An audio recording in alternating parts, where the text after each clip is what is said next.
신약성서에 나오는 시대와 그 이후의 시대에서 사도 바울이라는 사람의 중요성은 말이 필요 없을 만큼 대단합니다. 특히 예수 그리스도를 향한 성도의 믿음의 본질과 교회 생활에 대한 그의 이해는 기독교가 유대교에서 파생된 한 종파의 수준을 넘어서서 그리고 당시 헬레니즘 세계 속에 큰 비중을 차지하는 선교 공동체로 거듭나게 하고, 그리고 나아가서는 고대 사회에서 가장 큰 영향력을 끼치는 세계 종교로 부상하는 데에 큰 영향을 준 것입니다. 그리고 바울의 모든 서신서들은 후에 사도적인 모든 교회 서신들의 모형이 됩니다. 또한 바울은 많은 동역자들과 제사들을 지속적으로 파송하고 훈련시키는 일에 힘씁니다. 때문에 바울의 죽음 이후에도 계속해서 다음 세대의 교회에 중요한 일꾼들이 나오도록 했습니다. 그 바울의 서신서들 중에 디모데 전후서와 디도서는 바울이 자신의 제자이자 후계자인 디모데와 디도에게 보낸 목회 서신으로 분류되는 편지들인데, 교회 전체를 향해 보낸 것이 아닌 목회자 한 사람을 향해 저술한 편지이기에 목적이 더 분명하고 다른 서신들과는 내용의 차이를 보입니다.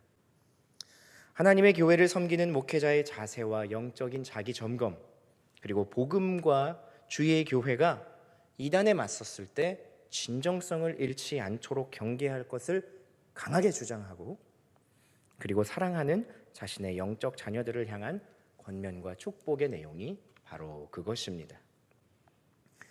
바울은 그만큼 주님의 교회와 성도들, 그리고 그들을 이끄는 지도자들을 사랑했습니다.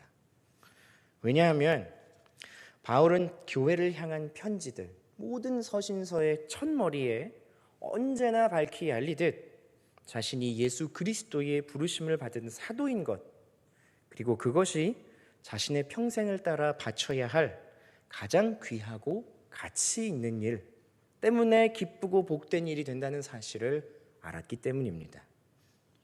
바울의 선교 기간 동안 숱한 환난과 어려움, 방해와 위협에도 불구하고 그 자신이 포기하지 않고 그 길을 달려갈 수 있던 것은 바로 이러한 마르지 않는 원동력 때문이었습니다. 빌립보서 3장 7절에서 9절에 걸쳐 바울은 이렇게 고백하고 있습니다. 제가 읽어보겠습니다. 그러나 무엇이든지 내게 유익하던 것을 내가 그리스도를 위하여 다 해로 여길 뿐더러 또한 모든 것을 해로 여김은 내 주 그리스도 예수를 아는 지식이 가장 고상하기 때문이라. 내가 그를 위하여 모든 것을 잃어버리고 배설물로 여김은 그리스도를 얻고 그 안에서 발견되려 함이니 내가 가진 의는 율법에서 난 것이 아니요 오직 그리스도를 믿는 믿음으로 말미암은 것이니 곧 믿음으로 하나님께로부터 난 의라. 바울은 세상에서 가장 뛰어난 지식과 지혜를 추구하던 사람이었습니다. 유대교의 뿌리 안에서 최고의 신학을 하며 가장 치열한 종교적인 삶을 지켜오던 사람입니다. 또 헬라 철학을 갈고 닦아서 당대 최고의 수사학자가 되고자 한 꿈을 가지고 있었습니다. 그러다가 예수님을 만납니다. 율법과 학문 안에는 없었던 믿음으로 말미암는 의의 진정한 의미를 예수 안에서 깨닫게 됩니다. 자, 그런데 그 다음이 중요합니다. 지금까지 걸어왔던 유대인으로서의 길, 그리고 철학자의 길을 과감하게 폐기합니다. 그리고 그것들을 아무 가치 없는 배설물, 오물과 같이 여기기로 했다 결심합니다. 왜요? 그가 진정으로 찾던 것을 얻었으니까. 예수 그리스도를 아는 지식과 그것으로 말미암는 영혼 구원이 그의 인생을 180도 변화시킵니다. 그리고 그것을 따르고 전하는 일을 위해선 그 무엇에도 굴하거나 두려워하지 않는 성령의 사람이 되었습니다. 이러한 맥락에서 보자면 바울이 목회 서신을 보내면서 자신의 후계자들을 향해 품었던 마음을 헤아려 볼 수 있습니다.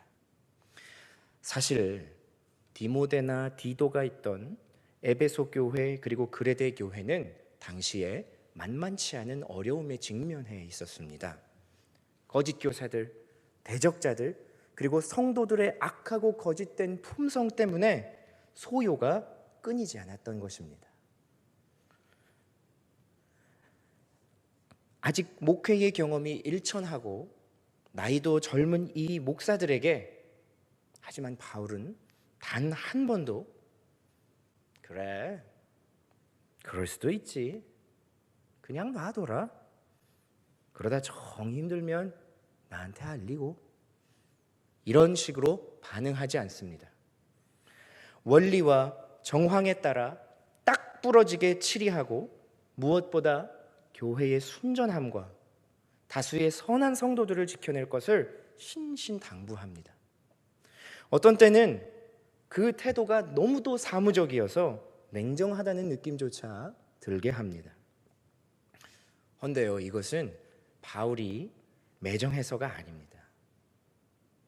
누구보다 사랑했던 이 두 사람이 하나님의 교회를 섬기는 가장 귀한 일을 감당해가면서 그 부르심 앞에 마치 자신이 그랬던 것처럼 힘들지만 가장 가치 있고 소중한 일을 온 힘을 다해 해내길 바랬기 때문입니다. 하나님을 의지하면 능력과 지혜를 주실 것이고, 교회의 문제들을 회피하지 않고 풀어내면서 저들의 믿음은 성장할 것입니다. 무엇보다 하나님께서 이 모든 일을 기뻐하실 것이라는 확신이 바울 안에 있었습니다. 여러분, 하나님의 부르심은 이런 것입니다. 이제 본문의 말씀을 통해서 바울이 목자 디도를 어떻게 자기 자신을 부르셨던 하나님의 부르심 앞에 서도록 권면하고 있는지, 그리고 오늘 우리에게 말씀에 전하는 의미는 어떤 것인지 살펴보도록 하겠습니다. 먼저 이 디도는 어떤 사람인가? 그는 헬라 출신의 이방인 신자였습니다. 바울이 예루살렘 회의에 참석할 때 함께 동행했다가 이방인이란 이유로 유대 대적자들에게 강제로 할례 요구를 당하는 난처함을 겪기도 했던 사람입니다. 바울이 고린도 교회와 갈등을 겪고 있었을 때에는 사도가 적은 눈물의 서신을 직접 교회에 전달하며 불화를 없애는 역할을 감당하기도 했습니다. 그야말로 바울의 최측근이었던 겁니다. 그런 그가 1장 5절 말씀을 보면 바울과 함께 그레데 섬으로 동행합니다. 바울이 만난 그레데 사람들의 인상은 어떠했는가? 우리 1장 12절 말씀을 함께 읽어보겠습니다. 그레데인 중에 어떤 선지자가 말하되 그레데인들은 항상 거짓말쟁이며 악한 짐승이며 배만 위하는 게으름뱅이라 하니. 역사적으로 이 그레데 섬은 영어로 크레타 섬입니다. 이제 좀 가까이 다가오시죠?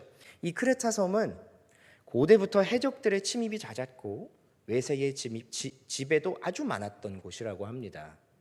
그러다 보니까 거주민들이 호전적이고 사람을 잘 믿지 못하고 섬 내부의 지역 간의 전쟁도 끊이지 않는 곳이었던 거죠. 거짓과 탐욕의 섬이라고 불리는 악명 높은 곳이었는데 이곳에 복음이 들어가고 교회가 세워집니다. 여러분, 복음에는 편애가 없습니다. 편견도 없습니다. 누구든지 주 예수 그리스도의 복음을 듣고 그분을 믿으면 구원을 얻습니다. 이것은 먼저 복음을 듣고 성도가 된 모든 이들이 겪었던 일입니다.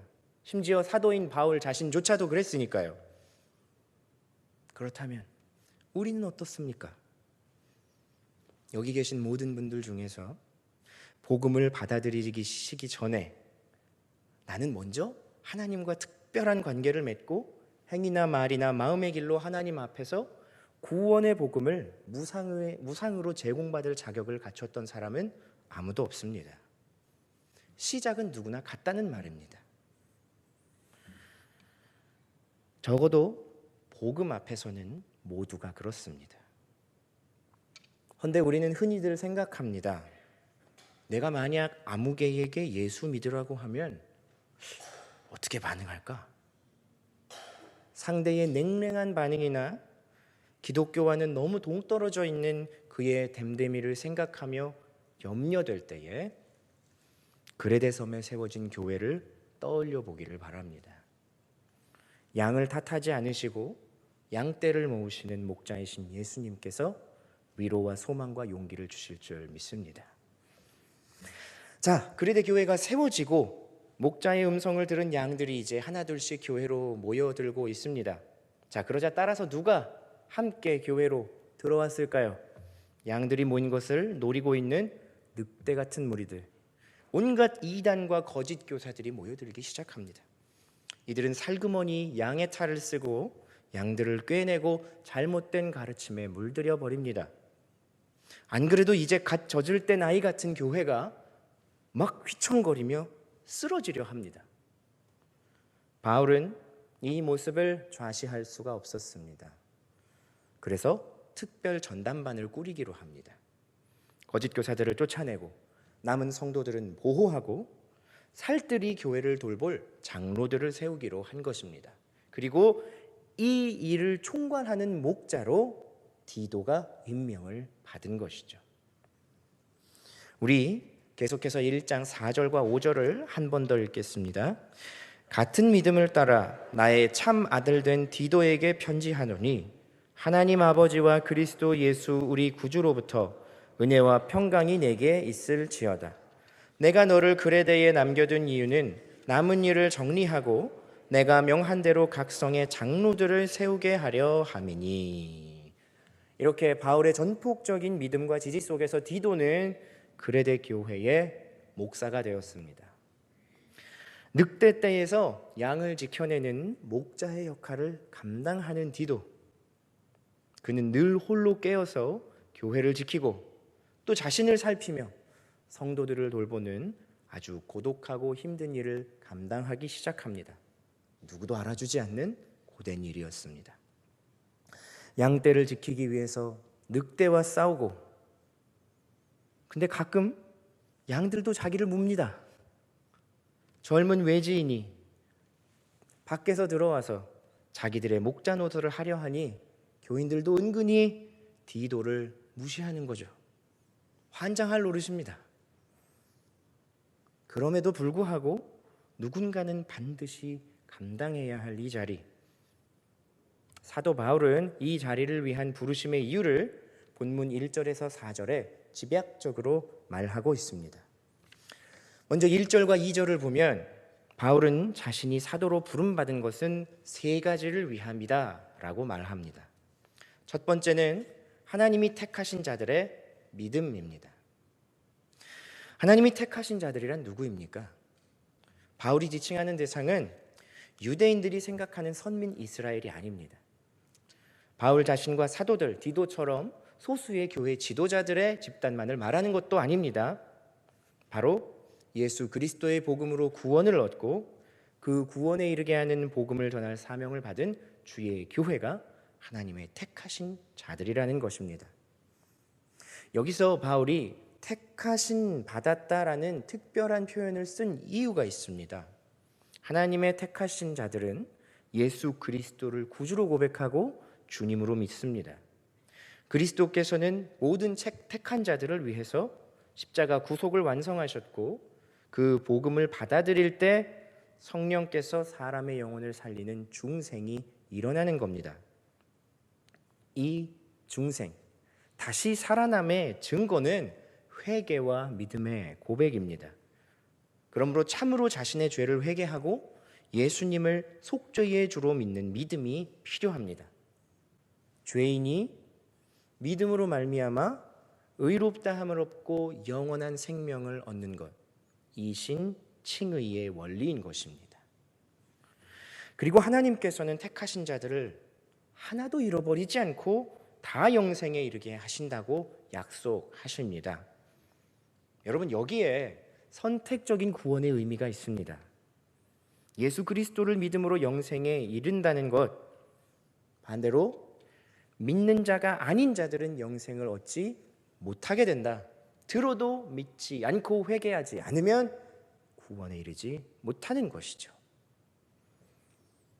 두 번째로 바울이 사도가 된 것은 경건함에 속한 진리와 지식을 위해서이다라고 전합니다. 여러분, 진리의 지식은 하나님에 관한 지식입니다. 예수 그리스도에 관한, 그리고 믿음으로 얻는 구원에 관한, 그리고 말세와 죄림에 관한 지식을 포함합니다. 본문에 나오는 경건함에 속한이라는 이 말의 원뜻은 경건함과 일치하는 혹은 경건함에 이르는 이라는 뜻입니다. 즉 진리의 지식은 단순히 인간의 호기심을 만족시키는 지식이 아니라 경건함에 맞는 지식, 경건으로 나타나는 지식이라는 의미입니다. 구약 성경의 예언자 호세아는 이렇게 하나님을 아는 지식에 대해서 선포하고 있습니다. 호세아 4장 6절을 제가 읽겠습니다. 내 백성이 지식이 없으므로 망하는도다. 내가 지식을 버렸으니 나도 너를 버려 내 제사장이 되지 못하게 할 것이요 내가 내 하나님의 율법을 잊었으니 나도 내 자녀들을 잊어버리리라. 결국 어떻다는 이야기입니까? 경건에 속한 지식, 경건에 이르게 하는 지식은 하나님을 아는 지식이고 그것이 곧 영생의 근거가 된다는 뜻입니다. 셋째로 바울이 사도가 된 것은 영생의 소망을 인함이다 라고 전합니다. 여러분, 바울은 디모데전서 1장 1절에서 우리의 소망이신 그리스도 예수, 그리고 곧 이어 디모데 후서 1장 1절에는 그리스도 예수 안에 있는 생명의 약속에 따라 라고 말합니다. 모두 영생과 그리스도 예수와 연관된 표현들이죠. 그리고 디도서에서는 1장 3절에서 더 구체적으로 그 때를 설명합니다. 거짓이 없으신 하나님께서 영원한 때 전부터 약속하신 것이라고 영생의 의미를 설명하고 있습니다. 종합해 보면 이렇습니다. 자신을 사도로 부르신 하나님 뜻의 가장 중요한 의미는 자기를 포함한 모든 믿는 자들의 영생의 소망을 붙들게 하기 위해서인데, 이 소망의 내용은 그리스도 예수입니다. 더 정확히 말하자면 예수 그리스도를 구주로 고백하며 그분 안에 거하는 삶을 살면 하나님의 크고 풍성하신 은혜에 따라 생명의 약속을 받는 자가 된다는 겁니다. 그런데 이 약속의 기원이 어디에 있다고요? 영원한 때 전부터 약속하신 거라는 거죠. 바울이 이해하는 영생의 의미가 바로 이것입니다. 애초에 세상이 창조되고 영원 전부터 예비된 인간의 상급이 바로 이 영생이었던 것이죠. 그런데 인간이 죄로 인해 이것을 상실합니다. 인간 쪽에서는 도저히 회복하지 못할 영원한 죽음이라는 커다란 형벌이 남게 되었죠. 그런데 하나님의 아들 독생자 예수 그리스도가 이것을 뒤집으셨습니다. 십자가 죽으심과 부활로 영원한 하나님 나라의 소망을 다시 인간을 향해 돌려놓으신 겁니다. 바울이 말하는 영생과 구원의 의미를 한마디로 하면 잃었던 것의 회복입니다. 때문에 바울에게는 이 복음의 소식과 그리스도의 구주되심이 인간 세상의 대상이나 조건, 상황을 가리지 않고 전 인류적으로 누려야 할 필수적인 것이라고 생각했던 것입니다. 바울 입장에서 보면 자신이 겪었던 신비한 회심 체험, 예수 그리스도를 만났던 회심 사건은 또한 이것을 부인할 수 없는 필연적 이유가 되었습니다. 생각해 보십시오, 여러분. 바울 자신은 교회를 박해하던 잘못된 길을 걷고 있던 사람이에요. 만약 하나님께서 그를 심판하고자 하셨다면 가만히 내버려 두셨다가 죽고 나서 책망하고 죄를 물어 형벌을 받게 하시면 그만이잖아요. 그런데 안 그러셨다는 거죠. 오히려 그의 생애 선상에서 회심하게 하시고 복음을 받아들이게 하셔서 이전에 자신의 뿌리였던 유대교와 헬라 철학을 모두 버리게 하시고 완전히 새로운 예수 그리스도의 복음을 받아들이게 하셨다.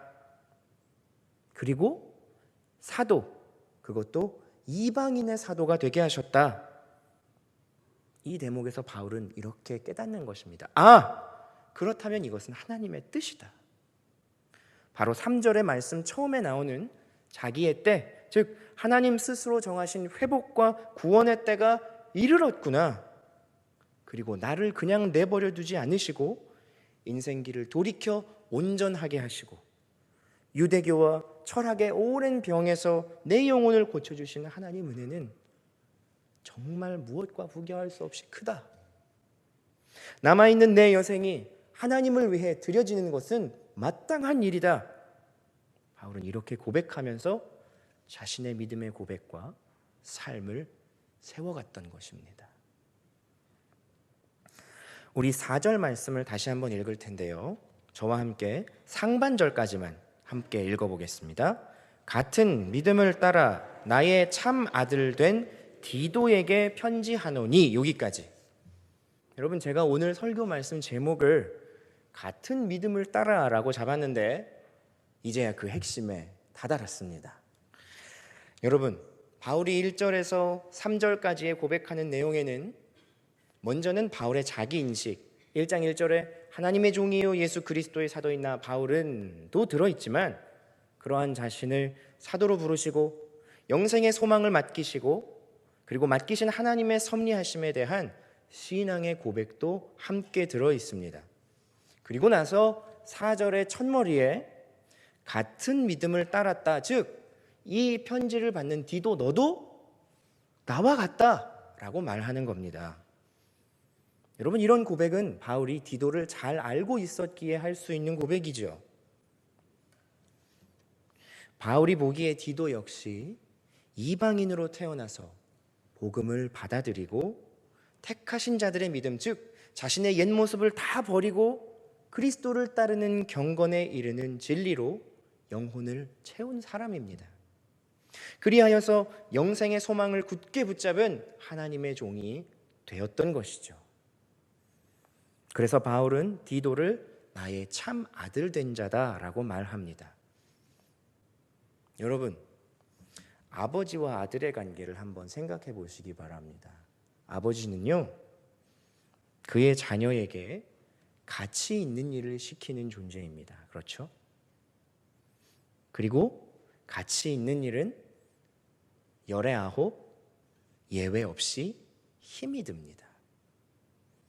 그러나 바울의 고백을 보자면 1절에서 3절에 우리가 함께 살펴본 바울의 자신의 신앙의 고백을 보자면 이 모든 일들, 감당해야 하는 힘든 일들의 뿌리가 되는 원인에는 첫째로 하나님께서 영원전에 약속하신 영혼의 소망을 주는 약속이 있습니다. 그리고 인간이 죄로 인해 잃어버렸던 그 약속을 되찾게 하시는 예수 그리스도의 십자가 구원이 있습니다.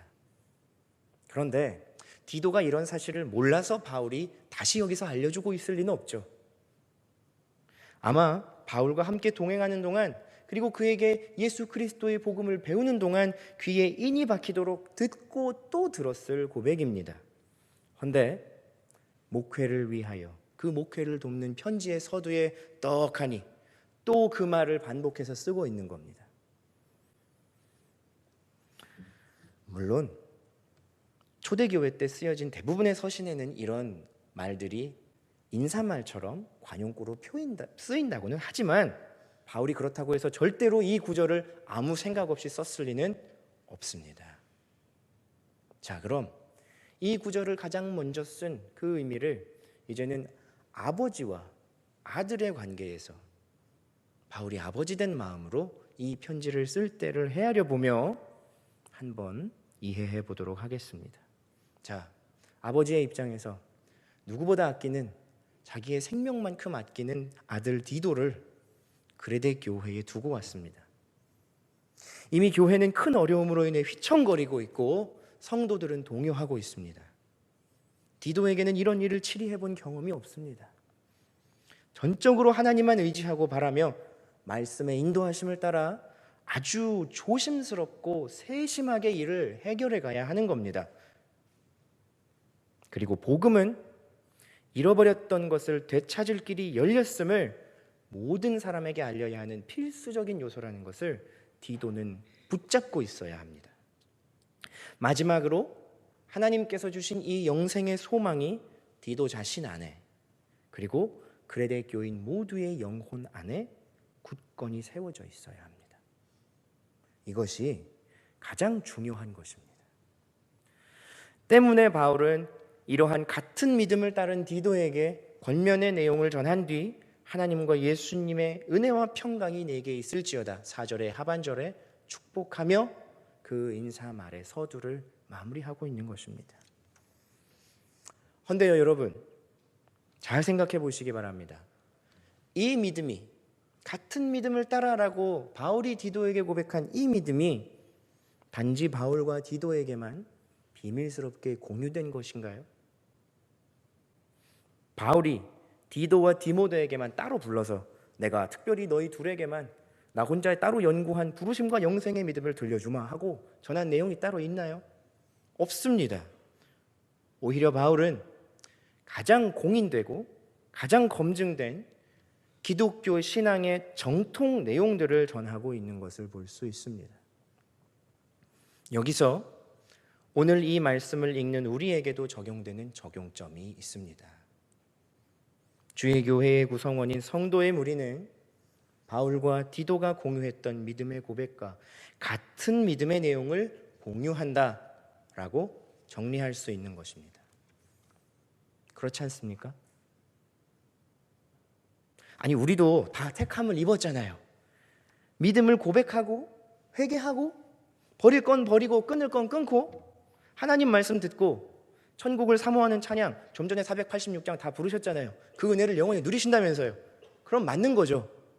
아닌가요? 억지로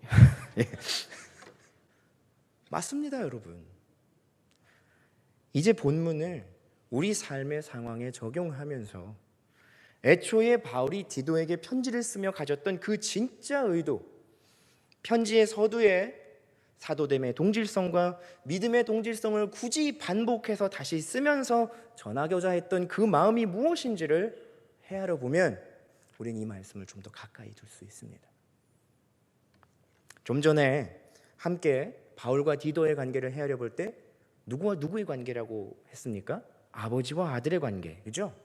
자, 그렇다면 일반적으로 접근해 보겠습니다. 아버지와 아들의 관계에서 아버지가 아들을 향해 갖는 가장 기본적인 마음이 무엇인가요? 오늘 유고 샬롬 우리 아버지들이 하나님께 찬양하게 모이셨는데 아들 자식을 위해, 딸 자식을 위해 제일 먼저 갖는 기본적인 마음이 무엇인가요? 이 녀석 나이가 들수록 점점 더 어색하다인가요? 아니면 내 말은 귀를 쓰고 안 듣는 놈인가요?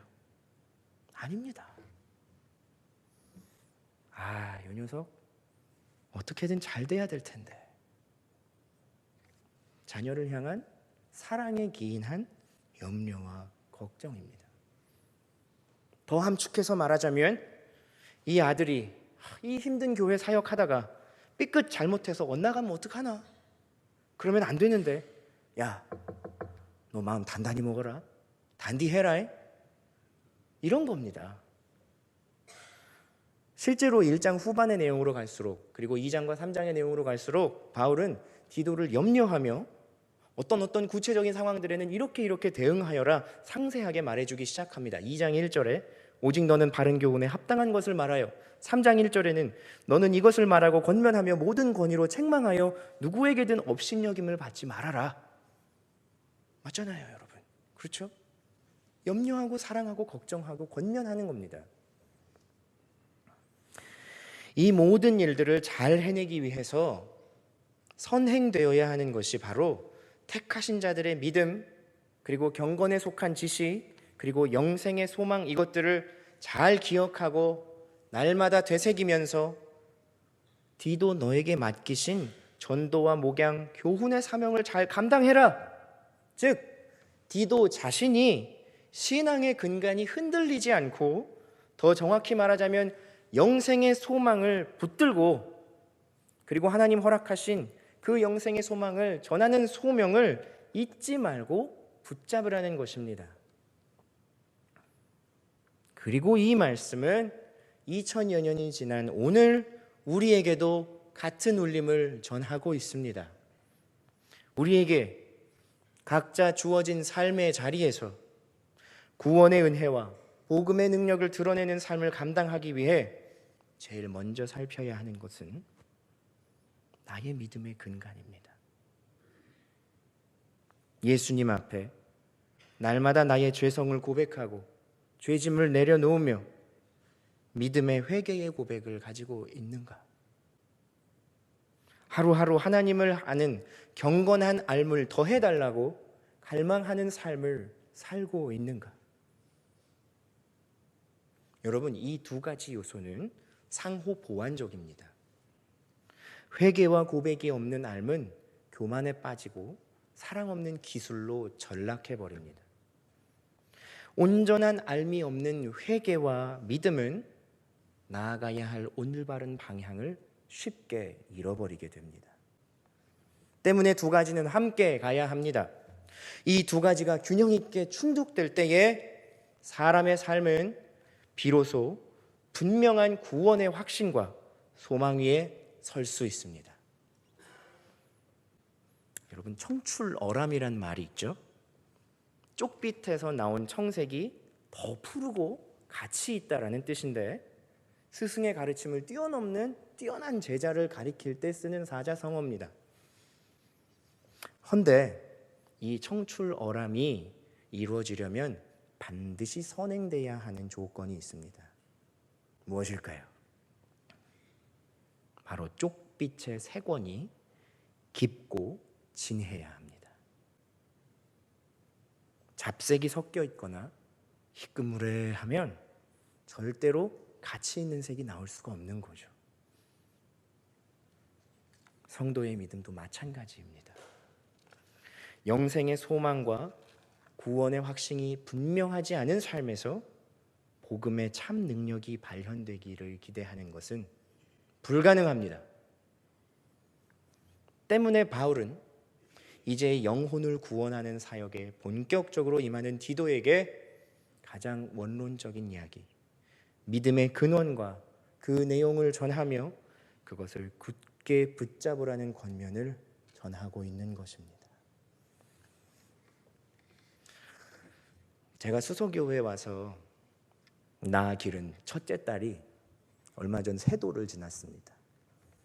이제 한국말이 빼라빼라 늘고 있는데, 이 녀석이 요즘 들어 엄마가 집에서 틀어놓는 영어 동요를 듣고 영어를 몇 마디씩 따라해요. 엄마랑 같이, 이제 저는 집에 있고 엄마랑 딸이 같이 영어 동요를 들으면서 영어 짧은 단어들을 같이 익히는 거예요. 뭐 있잖아요. 뭐 아침에 일어나라, 뭐 앉았다 일어나라, 뭐 wake up, stand up, 뭐 sit down 이런 걸 말하는데,